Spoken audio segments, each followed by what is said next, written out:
میرے دوستو، منزل پہ آپ نہیں پہنچے۔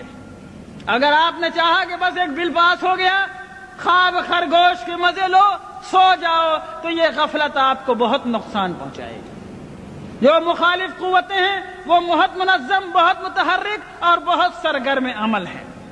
ضرورت ہے کہ ہندوستان کے کونے کونے کا ہر مسلمان اپنے طور پر ہر لمحہ باشعور رہے اور ہر آواز پر لبیک کہنے کو تیار رہے۔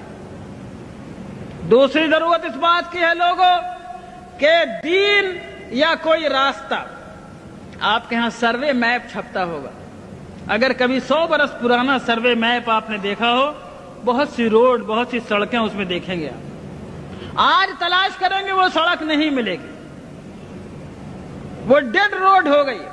کیوں؟ لوگوں نے چلنا چھوڑ دیا۔ جس راستے پر اس کی بالکل ثبوت موجود ہے کہ یہ روڈ تھی، لیکن لوگوں نے چلنا چھوڑ دیا، وہ راستہ نہیں رہا۔ اور جہاں راستہ نہیں تھا لوگ چلنے لگے تو لوگوں کے راستہ لگا لینے سے راستہ بن جاتا ہے۔ اے میرے دوستو، اگر تم ہندوستان میں اسلام کی بقا چاہتے ہو تو سب سے پہلی ذمہ داری یہ ہے کہ اسلام کو اور اپنے آقا جناب محمد رسول اللہ صلی اللہ علیہ وسلم کے طریقوں کو ڈیڈ روڈ مت بننے دو۔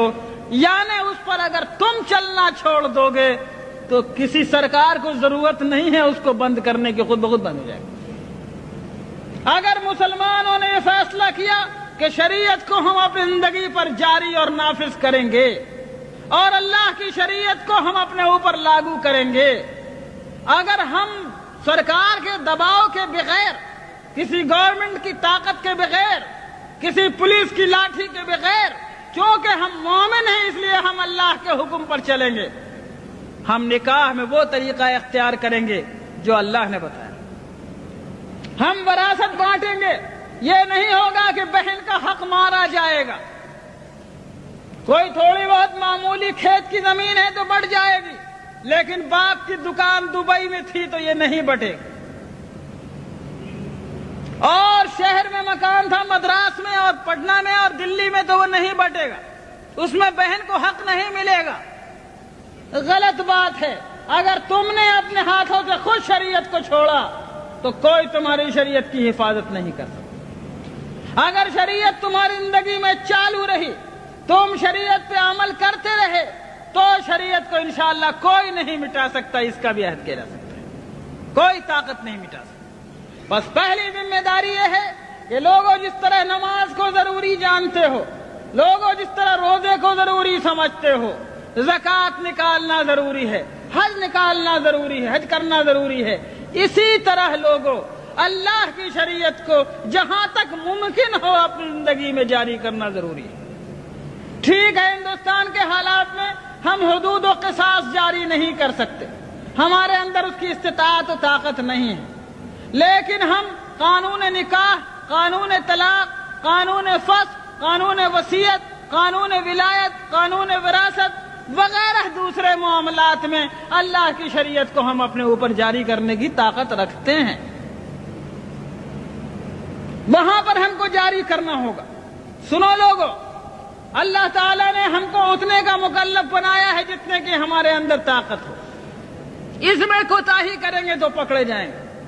سیدنا امام بویتی رحمۃ اللہ علیہ بہت بڑے عالم گزرے ہیں، فقہ شافعی کے بہت بڑے امام ہیں۔ جب خلافت عباسیہ کا زمانہ تھا، مسئلہ خلق قرآن پر ان کو قید کر دیا گیا جیل خانے میں، ان کے پیروں میں بیڑیاں تھیں۔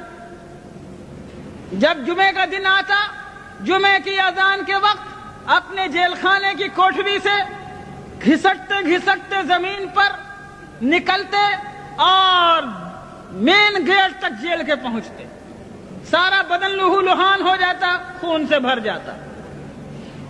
جب جمعے کی نماز پڑھ کے لوگ واپس آتے تو پھر یہ اسی طرح گھسٹتے گھسٹتے اپنی کوٹھری تک جاتے۔ لوگوں نے کہا، حضرت آپ ایسا کیوں کرتے ہیں؟ آپ قید میں ہیں، آپ جمعے کو جا نہیں سکتے، پھر کیوں آپ گیٹ تک اتنی تکلیف فرماتے ہیں؟ کہا کہ اور کچھ نہیں، اللہ تعالیٰ نے کہا ہے اذا نودی للصلاة من یوم الجمعة فاسعوا الى ذکر اللہ۔ اے لوگوں، جب جمعے کی اذان پڑے تو دوڑو اللہ کے ذکر کی طرف۔ میں اس بات سے ڈرتا کہ جہاں تک میں جا سکتا ہوں اگر وہاں تک نہیں گیا تو کہیں اللہ مجھ سے پوچھ نہ لے کہ بویتی تجھ کو میں نے گیٹ تک جانے کی طاقت دی تھی، تو وہاں تک تو جاتا، آگے لے جانا نہ لے جانا میرا کام تھا، تو میں اللہ کو کیا جواب دوں۔ سیدنا امام بویتی کے اس واقعے سے جو ایک نجی اور شخصی واقعہ ہے، ملی زندگی میں ہمارے اور آپ کے لیے عبرت کا ایک سامان موجود ہے۔ ملت اسلامیہ ہندیہ اگر یہ سوچ کر کے سب کچھ ہم نہیں کر سکتے، جو تھوڑا کر سکتے ہیں اس کو بھی چھوڑ دینے کو تیار ہوگی تو یاد رکھو پورا دین تمہارے ہاتھ سے نکل جائے گا۔ لیکن جتنا بھر کرنے کی استطاعت تمہارے اندر ہے، جتنا بھر عمل کرنے کی طاقت تمہیں اس موجودہ حالات میں اللہ نے دی ہے، اتنے بھر احکام پر عمل کرنے کا فیصلہ کرو، انشاءاللہ خدا تعالی حالات کو بدلنے والا ہے۔ آگے کا نتیجہ ہمارے اور آپ کے ہاتھ میں نہیں ہے۔